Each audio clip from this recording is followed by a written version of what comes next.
Hello দর্শক, Asia কাপের টানা ২ আসরের আয়োজন করবে কারা? আইসিসি ঘোষণা দিয়ে দিলেন। আইসিসির ঘোষণা, এশিয়া কাপের ২ আসর আয়োজন করবে ভারত ও বাংলাদেশ। দর্শক, ২০২৫ এশিয়া কাপ আয়োজক করবে ভারত। ২০২৬ টি-টোয়েন্টি বিশ্বকাপকে সামনে রেখে ২০২৫ সালের এশিয়া কাপের টুর্নামেন্ট হবে টি-টোয়েন্টি ফরম্যাটের।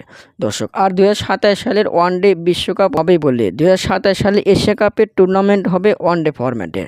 ২০২৭ সালের এশিয়া কাপ আয়োজন করবে বাংলাদেশ। দর্শক, দেশের মাটিতে যেহেতু আয়োজক করবে এশিয়া কাপ, সেক্ষেত্রে ধরে নেওয়াই যাক ২০২৭ এশিয়া কাপের শিরোপা জিতবে বাংলাদেশ। কারণ বাংলাদেশে এসে যে কোনো দলই সহজ প্রতিপক্ষ।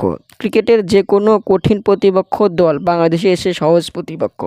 দর্শক, দেশের মাটিতে যে কোনো দলই ১০০ গুণ শক্তিশালী। টাইগারদের হারাবে কে? কোনো দলই পারবে না টাইগারদের দেশের মাটিতে হারিয়ে দিতে। দর্শক, দেশের ভক্তরা দারুণ খুশি। তাহলে এশিয়া কাপের শিরোপার স্বাদ পেতে যাচ্ছে বাংলাদেশ। দর্শক, আপনাদের মতামত কি? কমেন্টের মাধ্যমে জানিয়ে দিন। ধন্যবাদ।